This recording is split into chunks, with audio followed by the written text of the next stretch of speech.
Hey, Podfather, Andy from the Twin Cities. First up, congratulations on 400 episodes. What an amazing feat.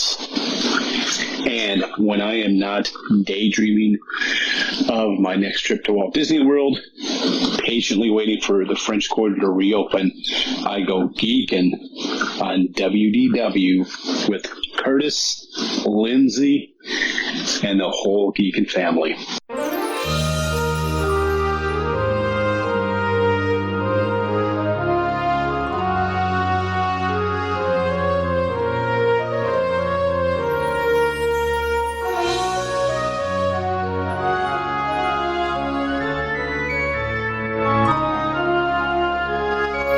Hey, Disney World geeks, Curtis Stone here, and welcome to episode 459 of the Geekin' on Walt Disney World podcast. This week, I bring you part 2 of the Kessler Brothers Galactic Star Cruiser adventure. I've been having fun chatting with Disney World fans and geeks for 8 years, reviewing fun adventures like this week's Star Cruiser trip report from Glen and Jeff. If you're new to the podcast, welcome. I started the podcast with my daughter, Lindsay, talking about our Disney World trips, and then we brought on you Disney geeks to tell your trip stories, and our listeners are so positive, caring, generous, and they are experienced Disney geeks. You'll get lots of ideas and tips for your next trip to Disney World from their real-world experiences and trip reports. We encourage a family atmosphere here on the podcast.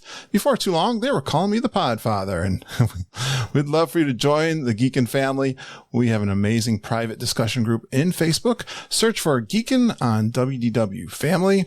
You can ask your questions, share your trip pictures, and engage with one of the best groups of Disney World geeks out there on the internet. And we're independent Disney authorized travel agents with Fairy Tale Concierge. Fairy Tale Concierge is an authorized platinum Disney travel agency, and we'd love to be your travel guides and book your room, tickets, dining reservations. And you can all get started by contacting my wife, Margita, and her good friend, Auntie Judy at travelandtiaras@gmail.com.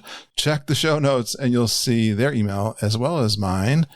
And please reach out to us. We'd love to be your travel guides.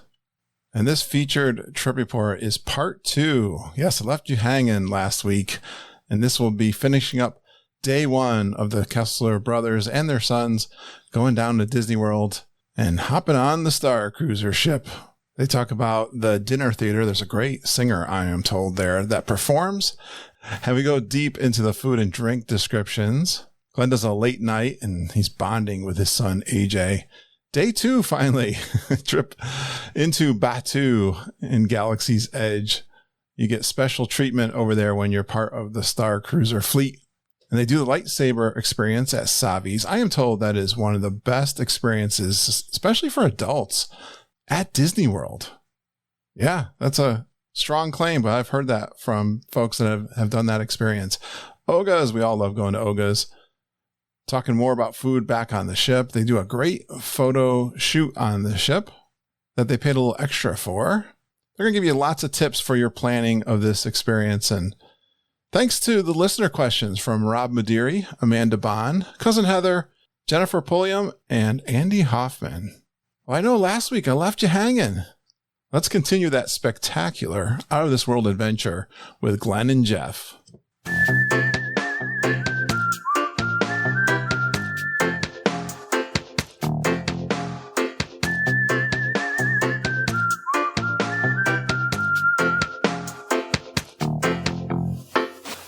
So this is a lot in day 1 so far, but we're not even finished, right? Did you have dinner?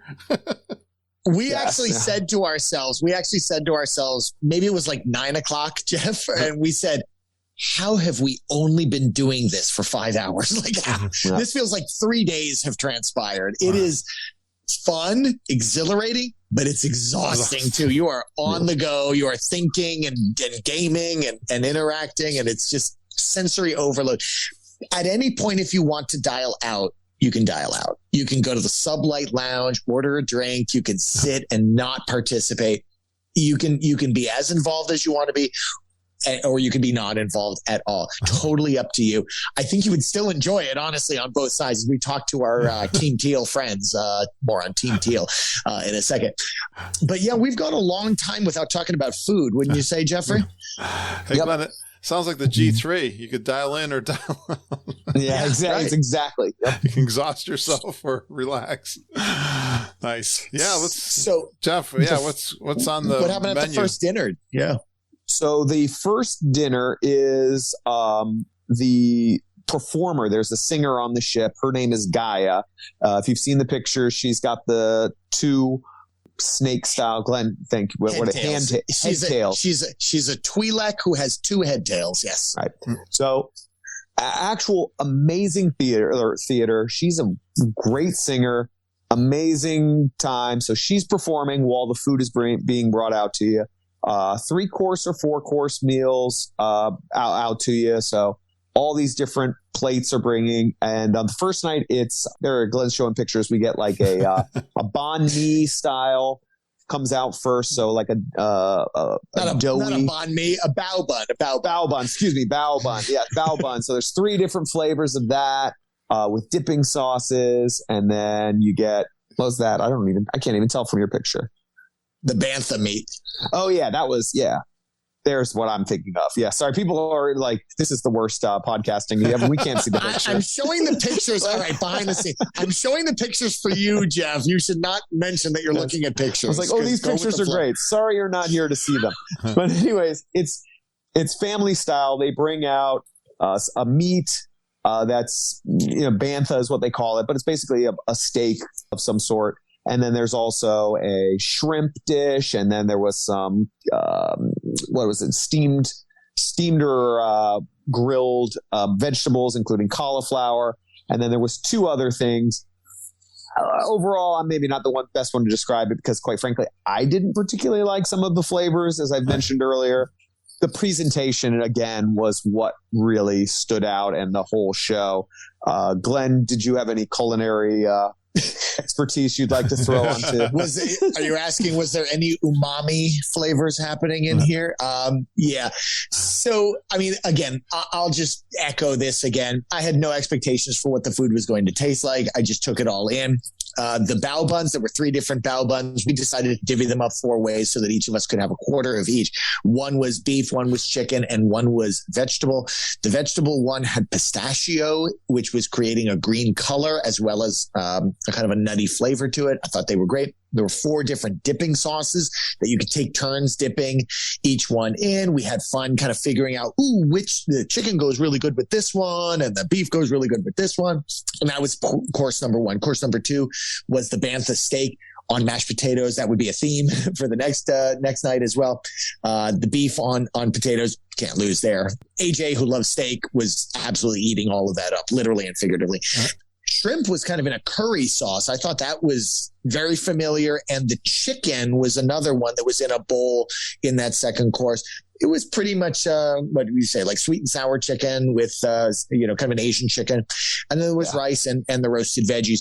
It was a pretty simple, tame, and yet I thought really plussed in terms of the delivery experience. There was a green rice as well. I don't know if I mentioned that, but that was good. The dessert also that night, I don't know that we got into the dessert, was first of many to come. Passion fruity type flavor mousses. There was a caramel mousse, a lot of things in round shapes, a lot of things in kind of like bubble kind of formats and crumbles on top. They do love their bubbles and crumbles in the Star Wars universe, I feel. Each one a really kind of, random set of flavors. If you were looking for a kind of a unique, or I should say a coordinated meal, you're not going to get this. It functions more as a buffet. They want to show off what kind of flavors, what kind of colors, what kind of exotic experiences they can give to you. And the food is good. I would say it's good. I would not say it's, Victoria and Albert kind of quality. Yeah. That's not what we're going for here. You're making me think, Glenn, they should have this restaurant in the Galaxy's Edge for everyone to enjoy, right? I mean, I got to tell you, part of me wanting to go back. Spoiler alert that I'm going to end in a rave here. I can't wait to get back. I'm dreaming about that food again. I'm dreaming about, the drinks. And by the way, I got to talk about the drinks because at this point, we're already at dinner on the first night. I've probably had 7 drinks. There are 12 of them that are available. No, there's 10. I'm sorry. 10 of them that are written up on a menu, on a separate drinks menu that you can access anytime on your trip. Of course, it's an open bar. They'll make anything you want. Right, Jeff? Rum and Coke, man, in outer space. I just couldn't find anything that everything was so sour to my taste buds. I just didn't go that route. So, that's where Glenn and I are very different. He's raving of everything. I'll have a summation in a positive at the end. So keep going, Glenn. So, I had my first drink was probably my favorite drink, Mark of the Huntress, a bourbon drink. I've described it to some people who've been asking in the last couple of days as kind of a combination between an old fashioned and a kind of a fruity, like shandy type of a beer drink, kind of somewhere in between there. So it had fruity elements and bourbon, old fashioned type elements. This was my favorite because those are 2 of my favorite type of drinks. And they have, I'll just run through them all real quick.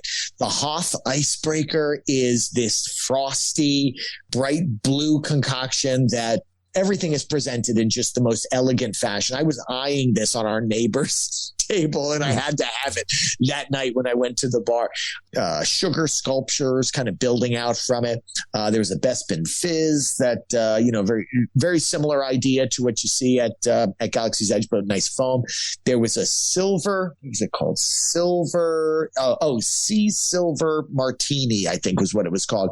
And this one had edible glitter in it. It was a martini. And if you put a fork or a spoon in it and spun it around a little bit, it turned into a galaxy. And this was so fun to drink. I actually ordered 2 of these on my second night. I had every one of the drinks that they offered and then some. There was a Bloody Mary that was not on the menu that I found where they make the cubes of ice out of the tomato juice instead of it being out of water. That's where the tomato is coming from the ice cube. So you want to wait a little bit as you eat, as you drink that one. Yeah, I just thought that the drinks were incredibly charming. I'm dreaming about them as, as I've come home, and I can't wait to go back and experience some. I've tried to make a couple of them since I've been home. Well, you're doing a good job of making me hungry and wanting to have these drinks. So, I've been losing weight, Glenn. Doing this podcast has been tough the last few weeks. Congratulations to you, by the way. I heard 8 pounds since you started. So congratulations, man. Yes, that's awesome. Congrats. Saw that. Yep. Yeah, thank you so much. Yep. By the way, I gained 10 on this week that we were at Disney. Good. Jeff, I think you gained 6, right? 6. Yeah, I put on 6. I've lost 4 of it since we got back. So I think it was just quick Disney way, but I've been strict since I got back. They feed you well on the Galaxy Star Cruiser. All right, are we ready for day 2? Yes. Well, okay. Not quite. Because at 10 o'clock, we all went to bed. We all snuggled into our little beds and we went to sleep. And AJ and I decided we were going to really bond. This is his 11-year-old trip. For those who've been following the podcast for years might know that I take the kids on a 5-year-old trip. And then my wife gets one-on-one for an 8-year-old trip, and I get them back for an 11-year-old trip. This is my first 11-year-old trip. Me and AJ were bonding. I was really loving watching him grow. Anyway, decided that we were going to snuggle, and we snuggled in the same bed, the bunk. And we sat there for about 20 minutes. Jeff fell asleep. Andy fell asleep. And then AJ and I were still awake. We looked at one another, and I was like, "You tired?" "Nope." "You tired?" "Nope." "Let's get up." And that FOMO started hitting me, Kurt. I knew people were awake. So Jeff was like, you guys should go to sleep. Everything closes at 11. I think it was getting close to 11. Not true. So we put all of our clothes back on. We put all of our Star Wars clothes back on. We went out to the bar, to the Sublight Lounge. And lo and behold, the Sublight Lounge stays open till 1 a.m. on the first night and 2 a.m. on the second night. We decided we would start by playing sabacc, so the hollow sabacc at the main table. And AJ started running the table. After his second win, beating up on all the adults, I left to and go to the bar to get him a non-alcoholic special beverage and me an alcoholic beverage. And lo and behold, Mr. Gold from the entry, from waiting in line, was there with his wife. Charles and Kate ended up becoming fast friends as we sat and chatted with them at the bar after AJ finished, cleaning out the sabacc table. He came and hung out with us at the bar. It's allowed when you have an adult with you. And the four of us sat there chatting all night for, until about midnight, drinking and talking and just being excited about being there. Finally, at midnight, I said, hey, we got a big day tomorrow. Let's cut it off. I need you awake at 8:30 to get on our Batu shuttle. So let's head off to bed. But we just had the absolute best time, kind of living in world. Sounds like Vegas. It really was. I mean, there are no, in case we haven't said yet, there are no windows in the Star Cruiser. Every window is a computer screen that projects the outer space.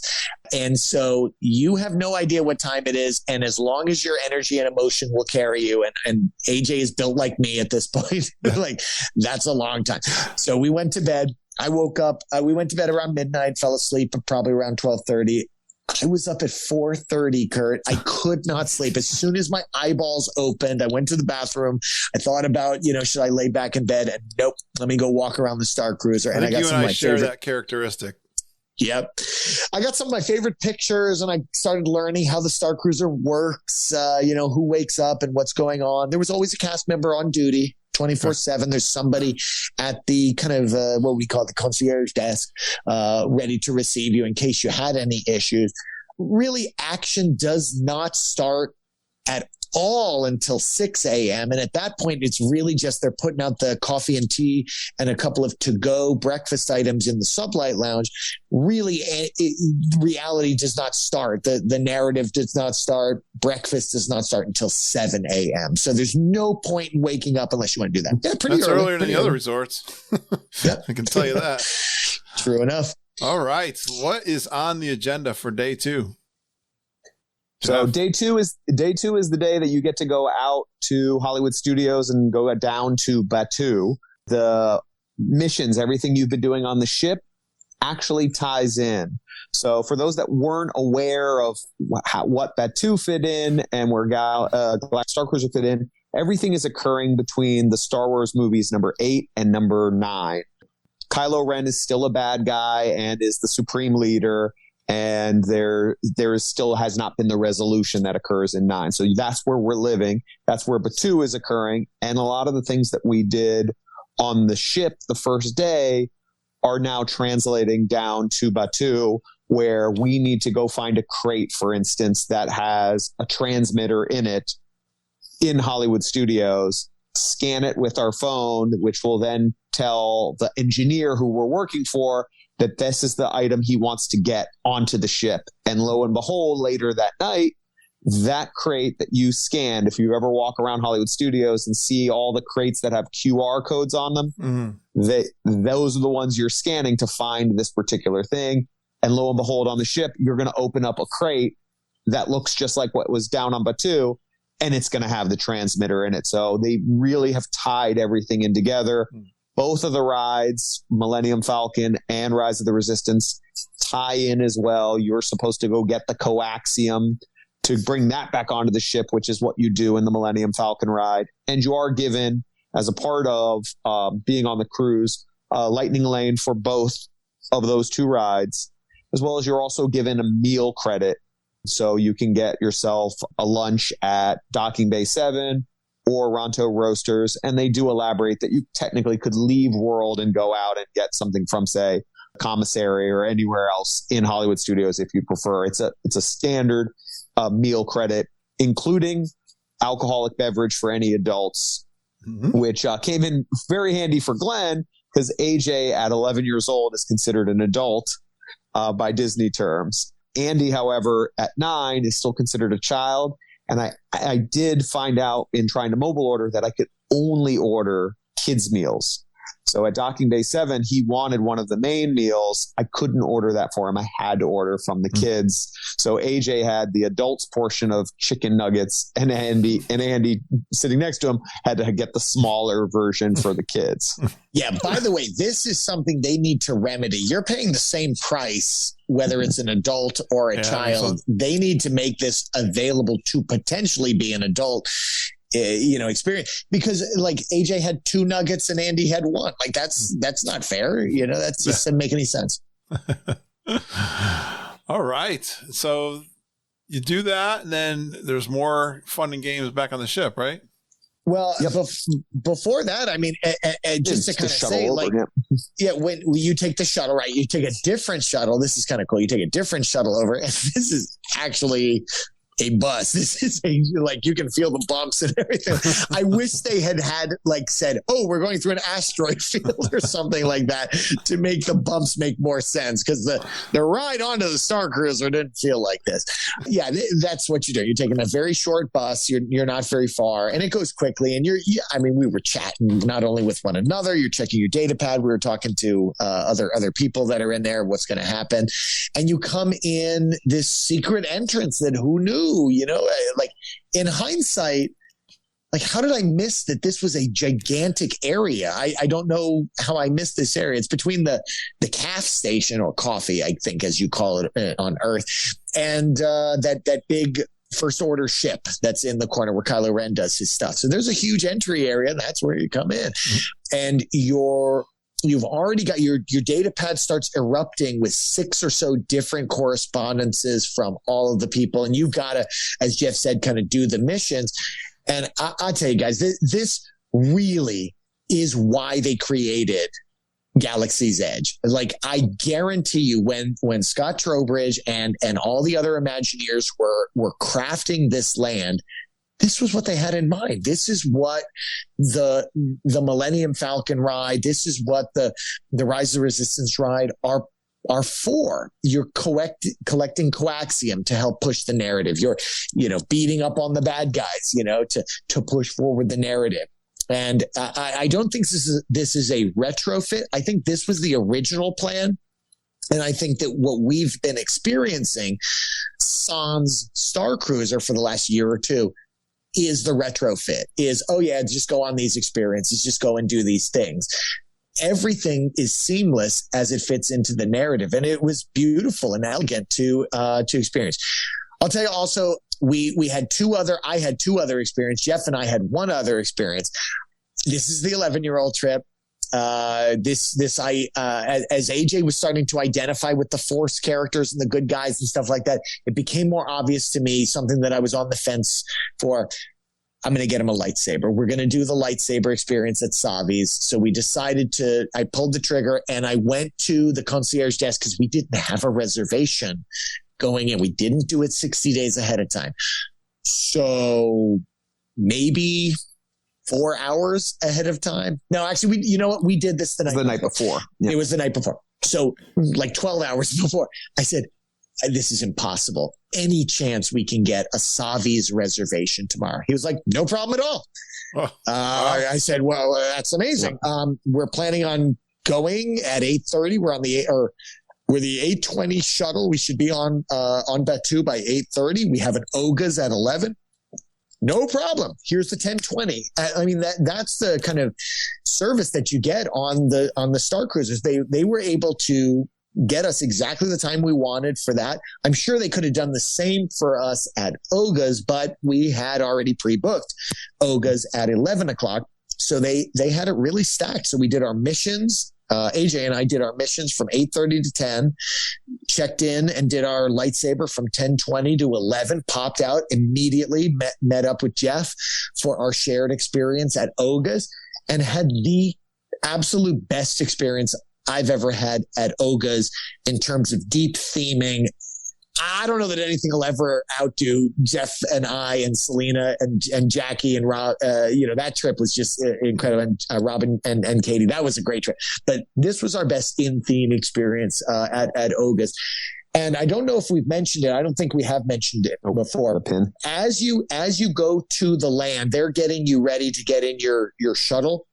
They give you a special pin. They say, place this prominently in a spot where cast members can see it. This will be an indication that you are on Star Cruiser, that you are happy to engage in in-world discussions. And true to form, everybody who we met at every ride and at Oga's, and even Jeff, the janitor who was cleaning up twice, yes, as we were walking through, was like, "Hey guys, can you give a message to Lieutenant Croy for me?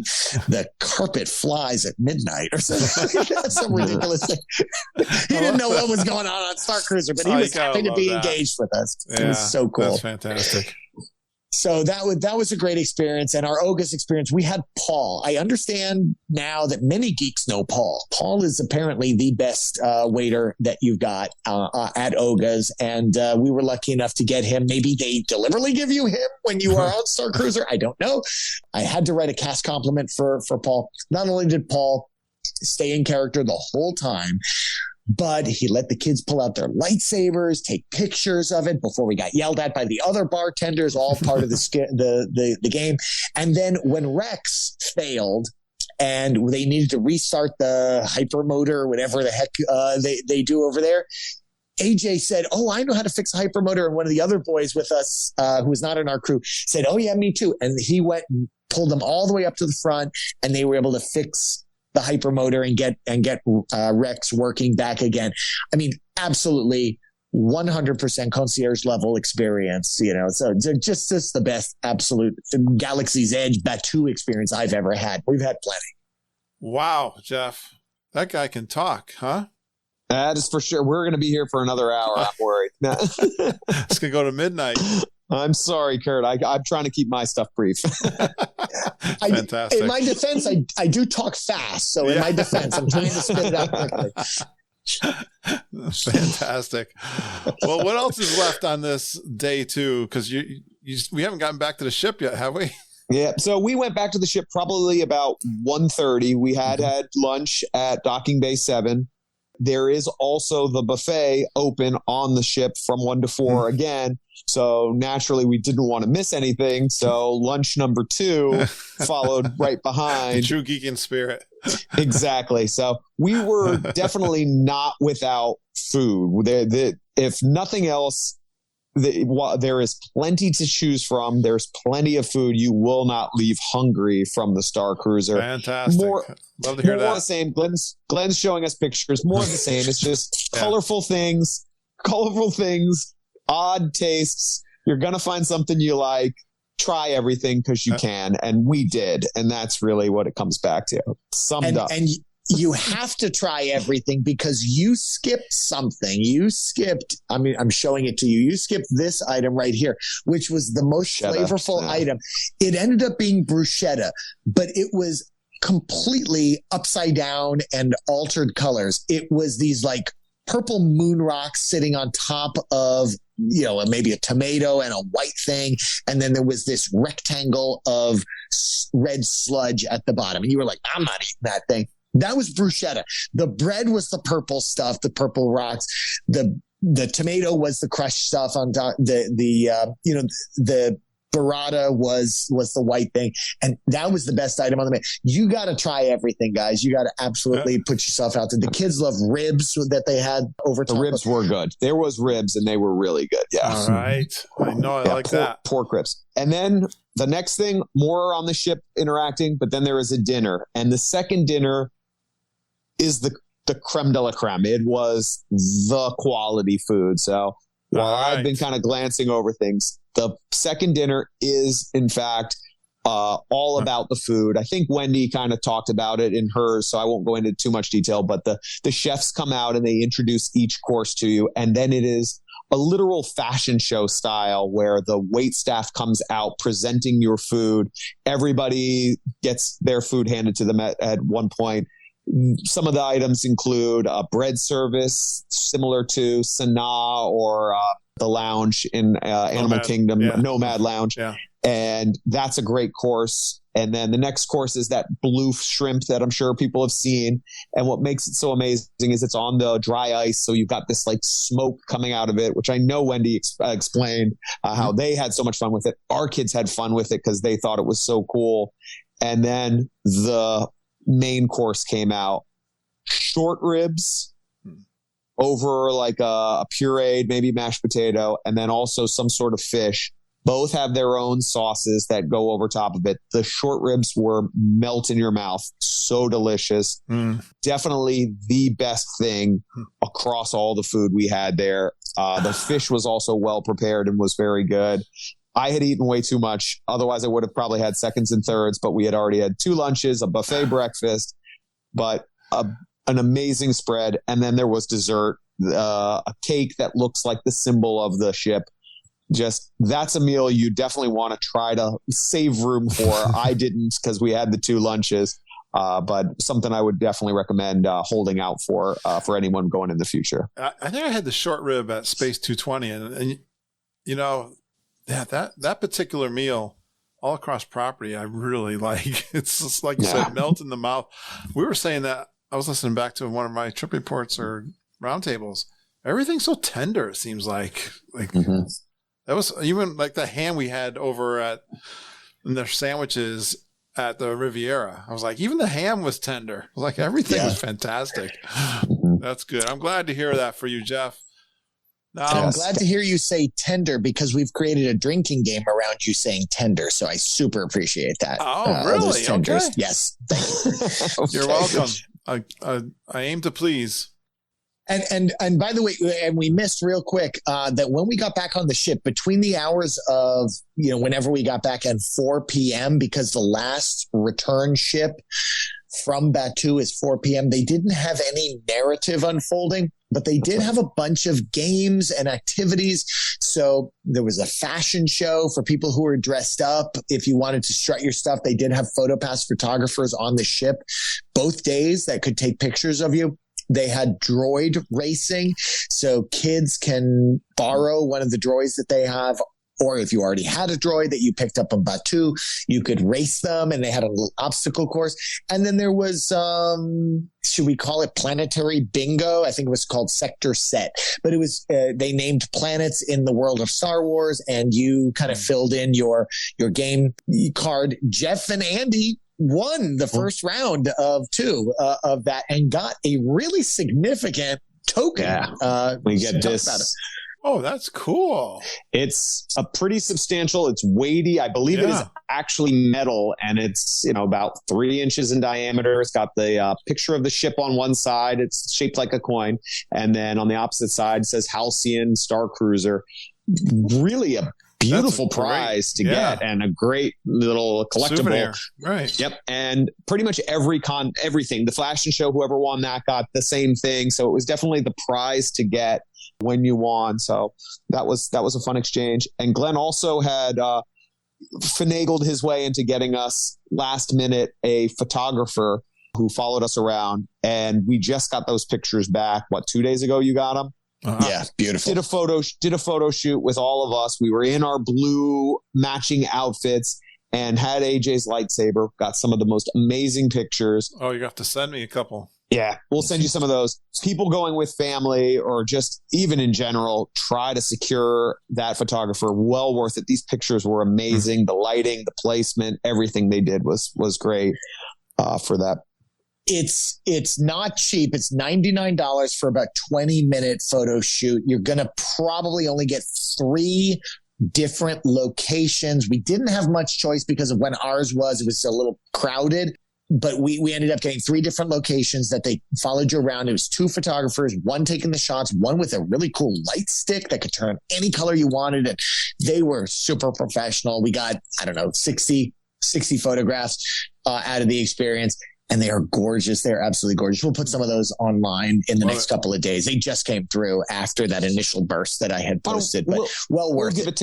Why don't we give it to Kurt, and then you can put it when you post this as that, and that'll be the initial release of those pictures or whatever. So that'll be. Sounds good. A big bang.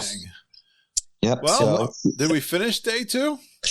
There was also the Sabak tournament. We can't forget about the Sabak tournament. So that's the Star Wars poker, and you can play that. There was actually a legitimate tournament. We left the tournament to go rejoin the action. We didn't want to miss one of what had become our sympathetic characters being freed from his little jail that he was in. And then, man, that narrative picks up. It got really intense for us after dinner, for the late dinner service, before dinner, I suspect. And then things really crescendoed late into the evening with an epic battle between movie characters. So just to say here, there are some movie characters that are going to be involved. There are also a lot of new Star Wars characters. So if you're a super diehard fan, there's going to be a few characters for you. But if you don't know anything about Star Wars, you're still going to be on an even playing field with meeting the captain and the engineer and the scoundrel and the musical talent. So anyway, it all comes to a really incredible, magical, theatrical head at the end of that second night after dinner. And I mean, stuff gets real. Like the ship gets wrecked. Like things are going on. Like practical effects, like you can't believe are occurring all around us. And then the action kind of ends. And then, of course, what do you do after such a really intense, traumatic, amazing experience? You go get dessert in the mess hall. So they had dessert, more popcorn, food, and more drinks if you're up for it as well. And for the last hour or so before really everything's over, at that point on the second night, the story has reached its conclusion. The characters are around. You can chit chat with them. You can get autographs with them, photographs with them, all that kind of stuff. And then things are kind of wrapping up. Activity starts to wind down, and it becomes obvious to us that basically we need to start packing. So that's what we went back and started doing, because in the morning, all you're going to have time for is eating breakfast and getting off the ship. Okay. How late did you go that night? How late did we go that night? We didn't do another midnight. It was probably, though, 11:30 for me, I would say, something along those lines. I'm looking on my pictures. I actually don't see anything later. I think we were still kind of excited because it all ended around 10 o'clock. Yeah. So between the packing and just kind of coming down from the excitement, I think we were all kind of in beds or close to 11:30. And we had an early wake up the next day because they do want you off the ship pretty quickly. I think 10 a.m. is the latest that they let you off, but they encourage you to leave earlier. We had plans to go our respective ways. Me and Andy were going to Magic Kingdom. Glen and AJ were going to Wilderness Lodge. So we kind of wanted to get off because there really wasn't anything more going on the ship. Okay, at that point, It's just the ship after the evening's activities. The disembarkation? We actually haven't talked about breakfast. I won't go on too long, but the breakfasts were some of my favorite experiences, both mornings. The breakfasts were really unique. They had a lot of breakfast pizzas. They had, for those who've gone to Boma, bobo tea or boboti, I don't know how you say it, but that kind of like, it's like a quiche, but it's kind of grainy. And then my favorite item of all of the breakfasts was on the second day, a Scotch egg. And Kevin Curtis Allen, it was not proper in the least. It had a kind of a cake batter wrapped around the sausage, wrapped around the egg, and it was so good, but it was totally not proper. The avocado toast and everything. The breakfasts were outstanding, I thought. So yeah, then it's time for embarkation, and really you know what's coming. So you start saying goodbye to your friends that you've made. We had friends, obviously. I mentioned that couple that we met at the bar and that we were standing in line with, the guy who was wearing gold. And Kate was incredible. She had 5 wardrobe changes. She changed her hair color 3 times during the trip. I mean, you never knew what you were going to see with her. And there was another group. There were probably about 5 or 6 of them in this group. Andy had invented, I think it was Andy who had invented mixing the green and the blue milk that was on tap to soften the perfumey edge of the green and take away a little bit of the, the awfulness of the blue, and created the best hybrid on planet. And so we ended up calling it Teal Milk, or AJ shortened it to Tilk. And we became Teal Milk, Team Teal. And our friends that were sitting right next to us, they had kind of done the same thing. So all of us became Team Teal. So we got pictures with Team Teal, say goodbye to them. We got pictures with Charles and Kate, say goodbye to them. And all the characters that we had met over the course, because you're probably never going to see them again. We exchanged a couple of Facebook correspondence and things like that. And I've been in contact with a few of them since we've gotten back, which is great. Disembarkation is a little less exciting than embarkation, but it's the same pod. You go back, you do the reverse journey down the one floor of elevator, but you're going from outer space, hyperspace, all the way back down to those treetops that we saw, and then back out again. And I'll say this was probably, I shouldn't say, let me pause for a second. I'm going to talk about getting the Uber was like the worst experience of the whole Star Cruiser experience.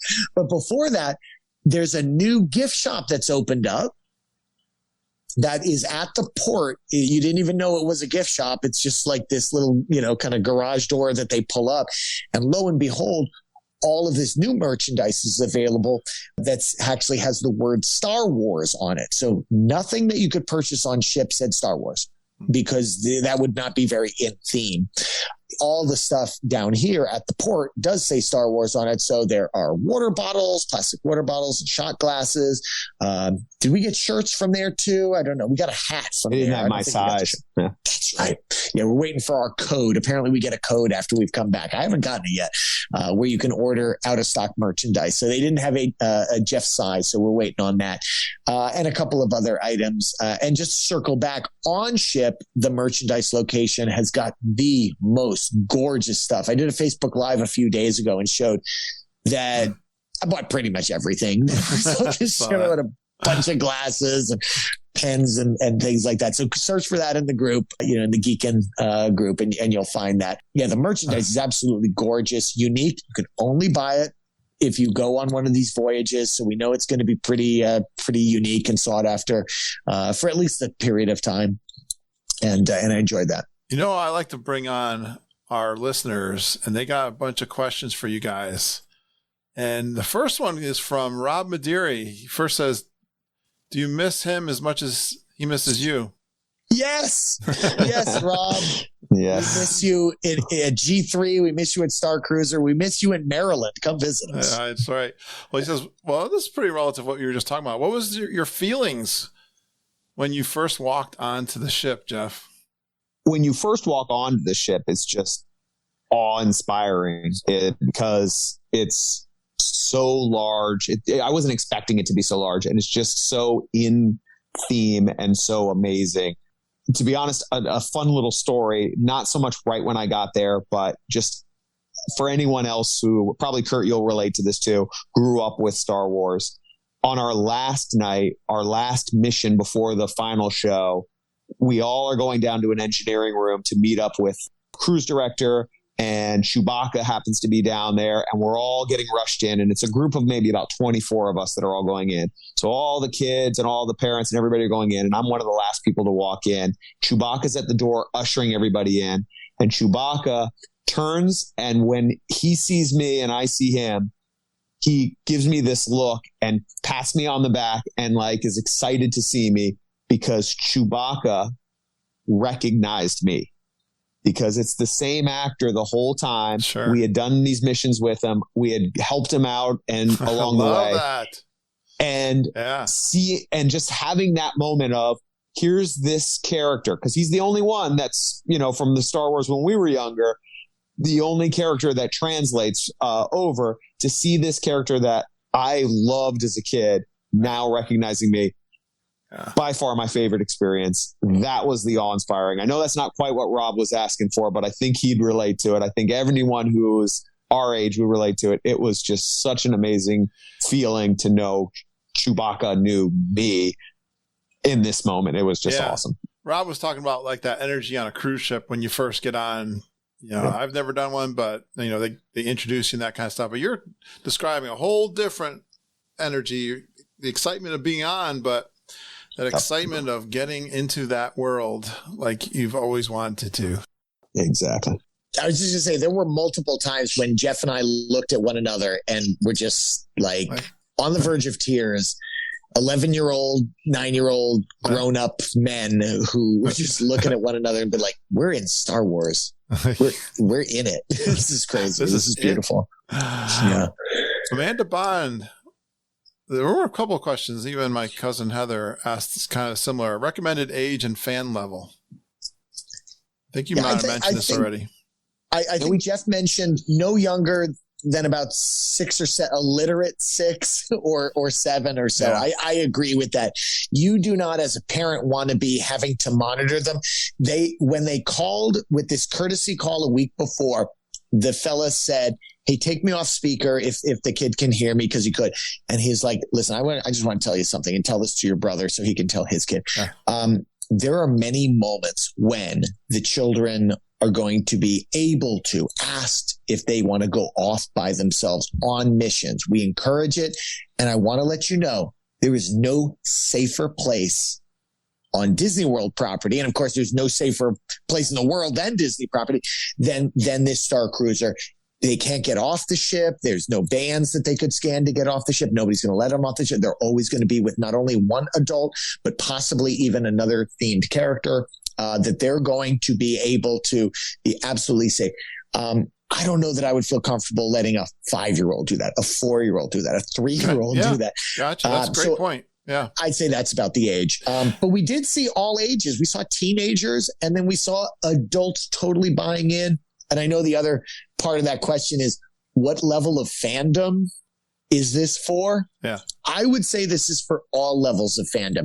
If you're a super geek, you're going to dive in. You're going to be a character in the narrative. You're going to enjoy doing everything. If you're not into it, if you're with a friend or a spouse or something like that, or you're just not totally engaged in the narrative, then you're going to enjoy the bar. You're going to enjoy the dinner theater. You're going to enjoy, interacting with new people. And I think there probably is something for everyone here. Fantastic. Well, kind of related, cousin Heather says, how many 13-year-old boys did you see? Because I guess she's got a 13-year-old she's thinking of bringing.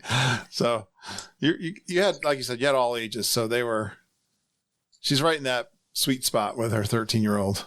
We did not go up to all the children and ask them their ages. That would have been inappropriate. But it looked like there were teenagers there. Yeah, and all the kids kind of clumped together. So like the teenagers kind of hung out with other teenagers and did like their thing. So there will be other kids of their age to be able to interact with as well. Amanda also asks, what would you say is a do not miss experience on the Star Cruiser? Wow, so many. I don't even know what I would say. I would say try to play sabacc at quiet times, because it can get very busy. There's only one sabacc table and there's only 4 spots. So if you see the sabacc table open and available, go to it and play around with it. Lightsaber. I mean, don't miss any of your gold items. That's the big thing. Don't miss any of those. On your schedule, they kind of tell you the things that you shouldn't/can't miss. And beyond that, there's nothing that's can't miss, because as I mentioned with the Force stuff that AJ got to do, that was an amazing thing. But there was probably 5 or 6 other things that we don't even know that happened. So you're going to see stuff that's great no matter what. So I would say there's any one thing you can't miss other than the things that they already have highlighted for you. So you won't be able to miss them. Jennifer Pulliam, what did your kids particularly enjoy the most? Wow. Great question, Jennifer. AJ went into this experience legitimately thinking he had a connection with the Force. So he was looking for any opportunity he could find to showcase his Force sensitivity, the lightsaber training, the moving of the rocks, and then somehow he accessing the Yoda late game experience on the second day were absolutely mind warping for him. Those are going to be things that he's going to talk about, I guarantee, for years. He has already talked about them pretty much every day since we've been back. It's been about 10 days. Yep. I would say those same things. Andy just loves talking about the Force and also the lightsaber training. Those things are great. And also on the bridge, the games that Glenn was kind of talking about. My son loves video games. There was also hacking type of games that you do on your phone. He really liked those as well. So I think those would be the highlights and the things he talks about the most. All right. Andy Hoffman always has a lot of great questions. Glenn, did Ray like your backstory? God, I love Andy. Andy is the best question asker. I did not actually talk to Ray about my backstory. There wasn't an appropriate moment. Ray was busy. She's a big star. She had a lot to do. You were intimidated. Yeah, I wouldn't say I was intimidated. I wanted to give her her space, let her flower in her own special way. But yeah, she was often interacting with the kids. She was, kind of leading them. AJ actually had a really special experience with Ray when he had to carry the coaxium that we had taken from Batu, gotten on ship. And he was in charge of carrying the secret coaxium for about 20 minutes. The poor kid had to hold it. I don't know if the engineer was just tired of holding it, but they had an 11-year-old who was game and willing. So he took the coaxium from Ray and brought it through and pushed the narrative forward. And that was pretty awesome. But no, I did not get a chance to talk to my girl Ray there. Sorry, Travis. For both of you, was it everything you thought it would be, guys? And then some. Yeah. And then some. Yeah. It over-delivered? For me, I mean, we've been back, what's the date? It's the 19th. We've been back, we've been off ship for 7 days. It's been a week. There's not a day that's gone by where I haven't thought about it for maybe an hour out of each day. It is just in my mind. And I'm sure that'll fade as time goes on. It absolutely over-delivered. I don't know what I expected it to be. I really don't. Like, we went in, I was joking with Jeff. I was like, we're the geeks who know the least about this thing, because we were trying to stay spoiler-free. Of all the geeks, we know the least about this thing. So I don't know what I was expecting it to be. A little corny, a little this, a little that. It wasn't any of that. It cut right to the heart of us. That experience that Jeff was talking about with Chewbacca, I mean, that makes me cry when I hear that story. Sharing this with my brother, sharing this with my children, who will now have this as their 9 and 11-year-old experience, not just playing with toys in our basement, but this, oh my God, like the food, the drink, the immersion in Walt Disney World. I'm going to say this. All right. I'm going to say this. When Walt Disney created Disneyland, he was a movie producer. He was a cartoonist who had gone and created movies. He wanted people to be able to live in his movies. So he created rides, dark rides and experiences that you could live. He created whole themed lands to get your mind in it. He was concerned about sight lines and didn't want it. We created a Florida project so that we didn't have, the rest of the world encroaching on our vision. This is the ultimate iteration, so far as we've seen, of Walt's vision. This is you actually being in the movie experience. I can't get enough of it. I can't wait to go back. Wow, Jeff, that's fantastic. What do you think? I would echo what Glenn said, but Glenn always talks in much finer words than I can. Simply put, there is nothing like this anywhere else. So it is so unique. It is so perfect between the quality of the food in both presentation and flavor, the quality of the looks of everything. Nothing is out of character. Where you could go into the bathroom and it's still on world. Everything that's there is in theme, is perfectly done, and it's a high level hotel at that matter as well. Because even beyond the characters, the other cast members that are there was never a moment where we had an issue that there wasn't one or two cast members immediately able to help us. We had one instance where we thought we were supposed to meet a character at a certain time. That character was running late, and another cast member came in, realized that, and we could clearly see when two characters ended up showing up that she had made a call and to make sure that those kids were not let down. So the level of attention and just everything far exceeded anything you could expect from any experience. And it really is something. Exceptional service. Yeah. Yeah. I think everyone should, if you can find a way to get on there, should try to go to see this place. So where does it rank in all your Disney trips? That's a tough question.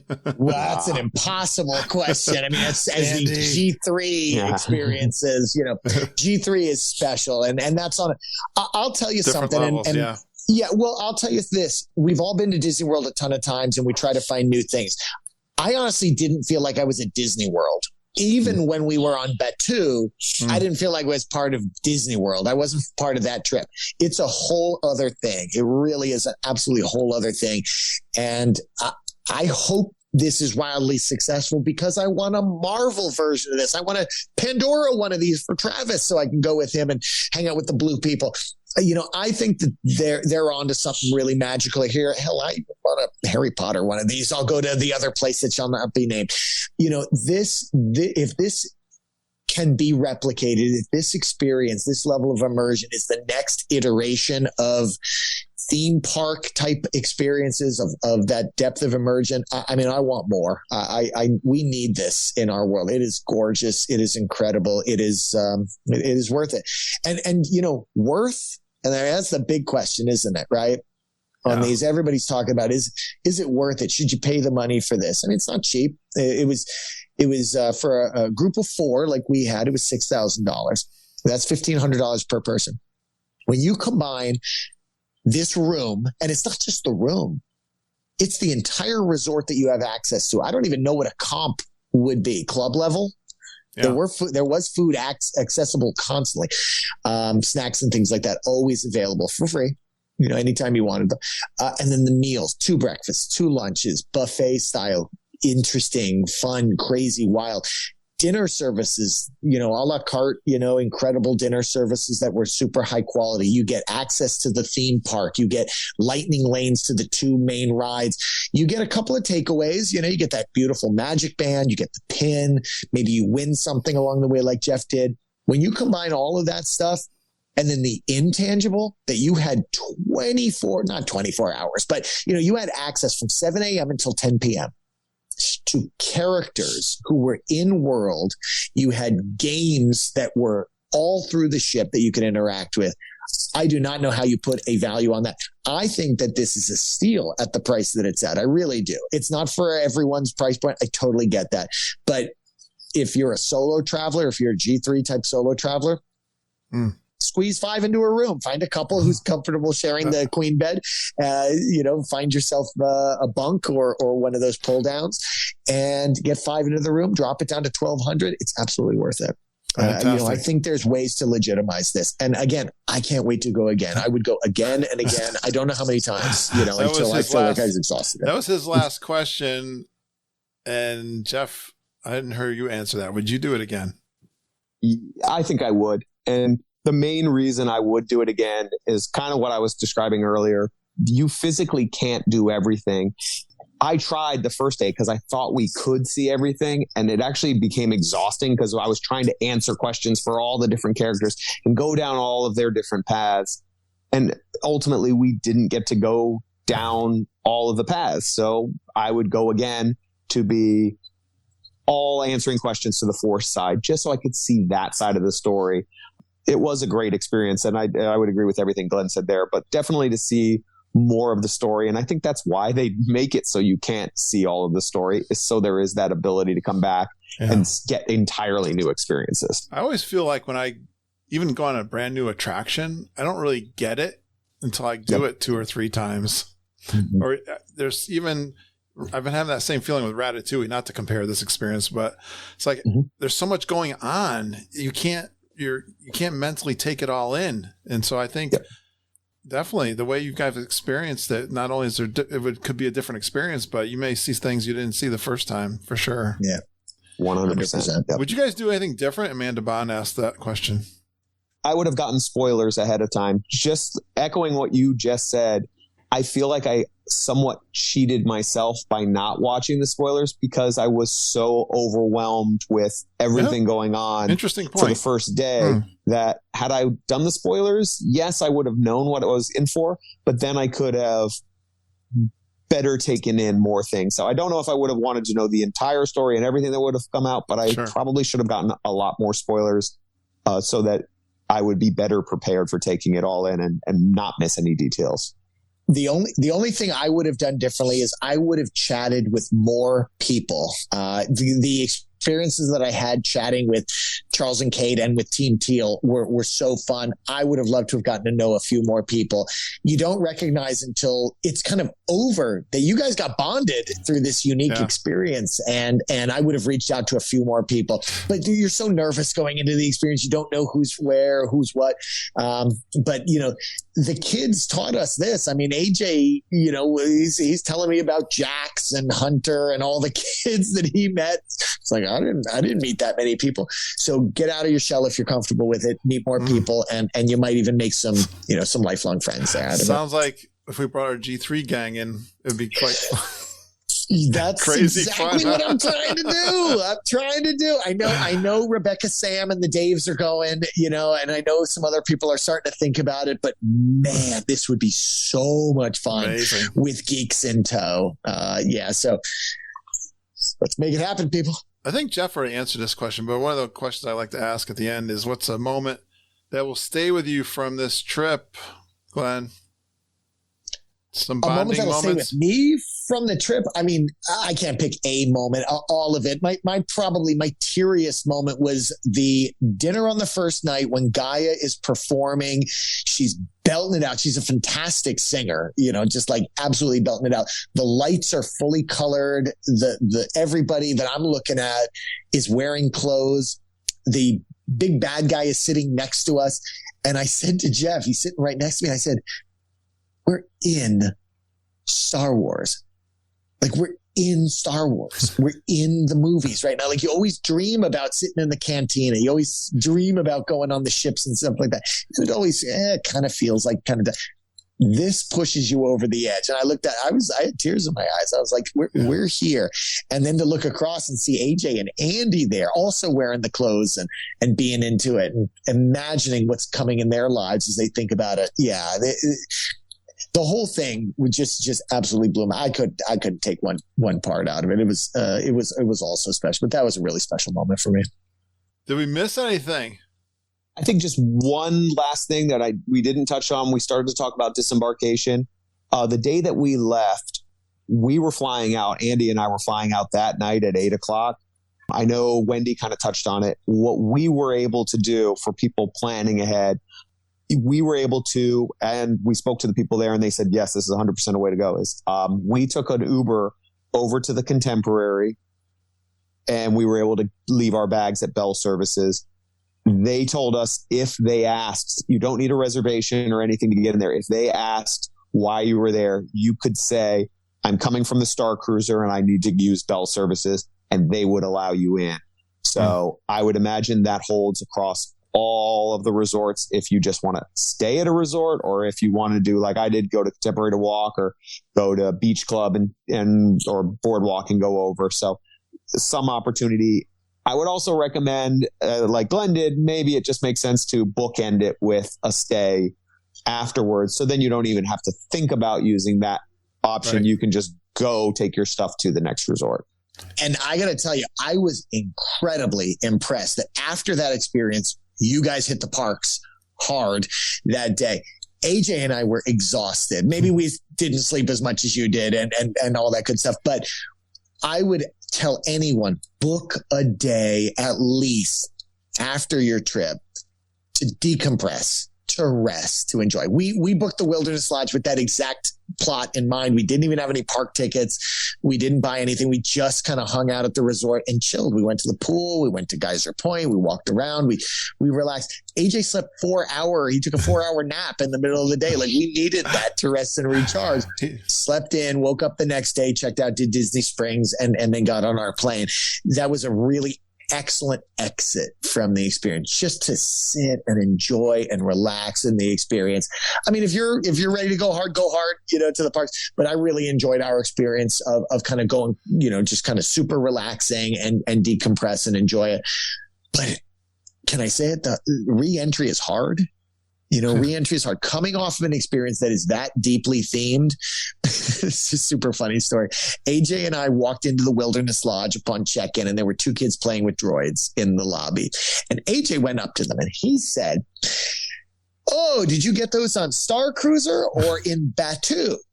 And they said, neither. We got them from Hollywood Studios. And AJ and I said, so I picked up, I said, oh, we just got back on World. We've been traveling out in the galaxy on the Halceyon. I don't know where that Hollywood Studios you're mentioning is, but enjoy your droids. And we walked on. Like, re-entry is hard back into the real world. We were having such a good time playing with that script and that narrative. And, coming back into the real world, it's like, wet blanket, throw the cold water. So good to just kind of decompress a little bit by yourself and stay a little bit in the bubble while you reacclimate to normal life. I can really relate. That was like my last trip. I felt that way getting back in the real world without going on the Star Cruiser.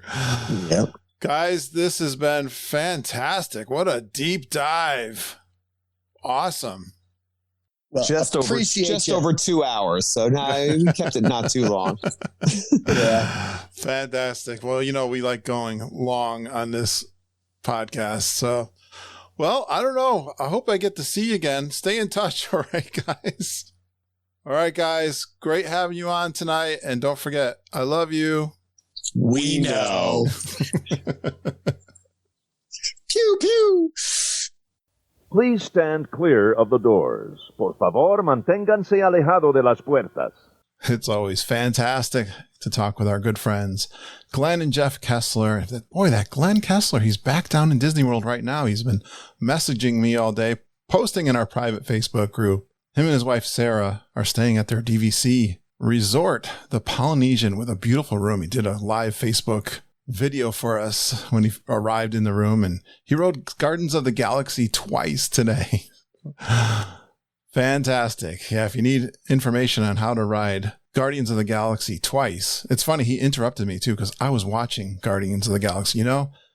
Truth be told, that was the first time I watched it from beginning to end. I've caught it so many times on television, but never saw it from very beginning to end. So I'm really digging into the Marvel universe ever since I had a Marvel episode that you'll hear coming on later. I got lots of recordings that are already recorded, and I got to work hard this week, guys. I got to get like 4 episodes ready because I'm going down to Disney World. Yay! Yeah, my trip with my wife Margita for our anniversary and Judy and Ken's anniversary, June 4th through the 13th. We're staying at Bay Lake Tower and the Riviera. So excited for Margita. She hasn't been in a couple of years. I have been keeping a list of my geek and friends who will be down in Walt Disney World during our time, but if I don't have you on my list, I'd love to hear from you. I would love to meet you down at the parks. Just let me know if you're going to be there too. You can email me at kurt.stone@geekinonwdw.com, or you can message me on Facebook. 2 places I hang out the most. Again, we'd love to say hi. Big shout out to Wendy Fox and Samantha Kuhn. They posted in our private Facebook group the Disney Jeopardy board that they created for our July 9th Geek Meet in Albany, New York. Yeah, so check your calendars. July 9th, we've done this at least twice before. And if you know Wendy Fox, she is a fantastic organizer and host. You can bet there's going to be some great food. Last year, she had some barbecue that was fantastic. And great friends hanging out. If you've never been anywhere and met one of our friends of the podcast, I can only say you'll probably find your people, because I hear that all the time. So July 9th is a Saturday, a beautiful summer day up in Albany, New York. Let Wendy know if you are coming. And it'll be great to see you up in upstate New York this summer. Hey, great intro from Andy Hoffman, wishing me congratulations for 400 episodes. That was a recording, an intro from a year ago, which you probably guessed. As we're like 59 more episodes since then. And boy, I would love to have a few intros, especially this week, as I get all these episodes ready for while I'm on vacation, so I don't miss a week for you guys. And it's fun to do. Just tell me your name, where you're from, a couple of fun Disney World facts about yourself, and then you go geeking on Walt Disney World with Curtis and the whole Geekin family. Email them to me at kurt.stone@geekinonwdw.com. And there are a couple of ways, if you enjoy the show that you'd like to voluntarily support us. I'm so excited and grateful for the support that I received through patreon.com. Patreon.com is where you can pledge a monthly donation to the show. There's even an annual option there now. Big huge hugs and thank yous for all of you who support the Geekin family. You know, Andy Hoffman always sends me messages of encouragement, especially when he enjoys an Inner Circle episode. That's an extra podcast that I produce through patreon.com. This week, I just put one out. Still got a few left from my G3 this past February. And it's the Tuesday morning after the big event and all the activities. Glenn and I are staying at the Riviera. We get up early in the morning on a Tuesday, talking with Glenn. He's reviewing his VIP tour. Especially fun for Andy because he had just left. He stayed with Glenn and I in our room, but he was heading towards the airport. So I'm sure he enjoyed hearing what was going on after he left for the airport. We're on the bus. There's some loud noise there a little bit, but I'm so glad I caught Glenn reviewing his late evening. I took it easy that night. That was the first night I actually got into bed like a decent hour. We head on over to Grand Floridian. We had a fantastic breakfast, meeting up with some of our friends and geeks. And you'll hear a chat with our good pal, Chris Futrell, as we're waiting for our reservation at the Grand Floridian Cafe. And then the full laugh floor attraction. And I wish I had video for this because I was Sully, but you'll hear, I think Amy Beckner and I, you might hear her too a little bit in this. She gets on camera too during part of this, as they do a lot of audience participation during that. And that was the first time Amy was ever at the laugh floor. So it's always fun bringing friends on attractions they have never been on, getting their reaction. And you know, each week we share awesome tips for your Disney trip planning. So another way you can support us is by supporting the Travelin' Tiaras. Yeah, book your trips or transfer those trips to the Travelin' Tiaras. Email Judy and Mama, travelintiaras@gmail.com.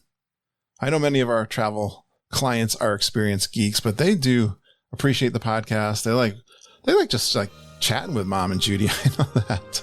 They can also book those ADRs that are a pain in the neck to do at 6 o'clock in the morning, or just chat about all those options that are out there right now. I know it can be a confusing trip to go to Disney World, and they're talking Disney World every single day, full time. Well, this weekend in the United States, it's Memorial Day weekend. I got a 4-day weekend. I took Friday off. Also, I got Monday off. Let's relax and be grateful for all that we have, especially our great country and those who made the ultimate sacrifice for our future and freedoms. Enjoy your families this week. Tomorrow, the weather is actually going to be good, and Monday. So I am going to be, you know me, I'm going to be cooking outdoors. Thanks for going geeking on Walt Disney World with us. We really appreciate you listening and geeking with us every single day. We love you, geeks. Have a magical day, and I hope all your dreams come true.